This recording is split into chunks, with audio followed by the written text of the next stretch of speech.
Hi hello সবাইকে, লাবণী লাইফস্টাইলে welcome. তো আজকে নিয়ে চলে এসেছি স্যাটারডেতে আমাদের শুক্তো হয়েছিল, সেই শুক্তো। তো প্রথমেই দেখো সবজিগুলোকে কাটা রয়েছে। তো তার প্রথমেই আমরা কড়াইতে তেল দিয়ে দিলাম, মাস্টার্ড অয়েল। তো তেলটা একটু গরম হবে, তারপরে একটা একটা করে আমরা ভেজে নেব। প্রথমেই বড়িগুলোকে ভেজে নেওয়া হচ্ছে। এই বড়িগুলো কিন্তু আমাদের বাড়িতেই বানানো, আমার বড়দি বানিয়েছে। তো প্রথমে বড়িগুলোকে ভালো করে তেলের মধ্যে ভেজে নিতে হবে, তাতে টেস্টটা খুব সুন্দর আসে।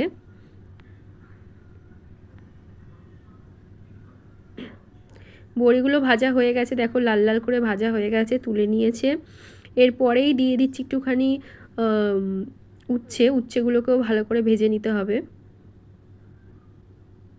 পুরো অনুষ্ঠান মানে অকেশন বাড়িতে যেরকম ধরনের শুক্তো হয় ঠিক সেরকম শুক্তো বানানো হচ্ছে আজকে। তো উচ্ছেগুলোকেও হালকা করে ভেজে নেওয়া হচ্ছে।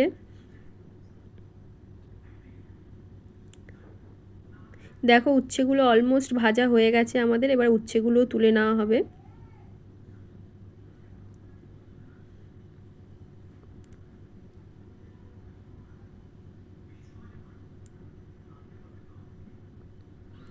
উচ্ছেগুলো তুলে নেওয়ার পরে ওই তেলের মধ্যেই আরেকটু তেল দিয়ে দেওয়া হচ্ছে, কারণ একটু তেল দরকার ছিল।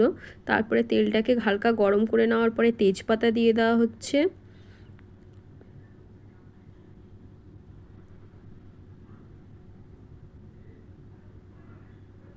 তারপরে দেখো সব রকমের সবজি এখানে রয়েছে, লাল আলু আছে, নর্মাল আলু, তার সাথে রয়েছে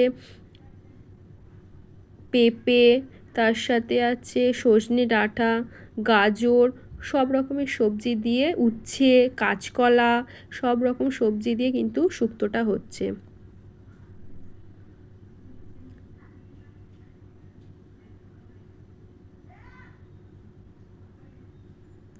এই নুন, পরিমাণ মতো নুন আর হলুদটাও দিয়ে দেওয়া হচ্ছে। শুক্তোতে কিন্তু কোনো লঙ্কা লাগে না, কাঁচা লঙ্কাও লাগে না, শুকনো লঙ্কাও লাগে না। তো হলুদ নুন দিয়ে দেওয়ার পরে তারপরেই দেখো শিলনোড়ায় বেটে নেওয়া হচ্ছে আমাদের আদা।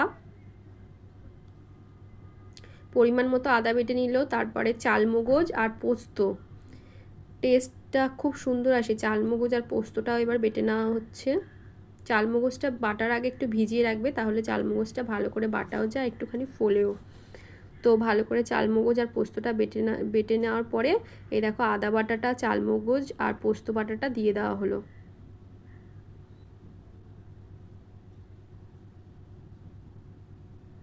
এবার ভালো করে নাড়াচাড়া করে নিতে হবে। তার আগে বেশ কিছুক্ষণ ধরে সবজিগুলোকে ভালো করে একটু ভাজা ভাজা করে নিতে হবে তেল দিয়ে। এখানে কিন্তু কোনো জল দেওয়া হয়নি, দেখো ভালো করে ভেজে নেওয়া হয়েছে। তারপরেই আদা বাটা, পোস্ত আর চালমগজটা দিয়ে দেওয়া হয়েছে। তো তারপরে একটু ভালো করে নাড়াচাড়া করে নেওয়া হচ্ছে। দেন ভেজে রাখা আমাদের উচ্ছে ছিল আর বড়ি ছিল, সেই বড়ি আর উচ্ছেটাও দিয়ে দেওয়া হলো শেষে। তারপরে আবার কিছুক্ষণ নাড়াচাড়া করে নিতে হবে।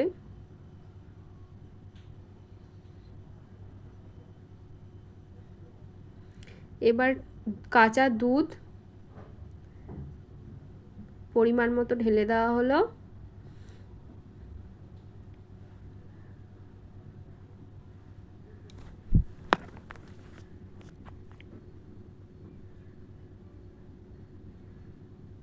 দেখতে কিন্তু দারুণ সুন্দর হয়েছিল, সত্যিই তাই।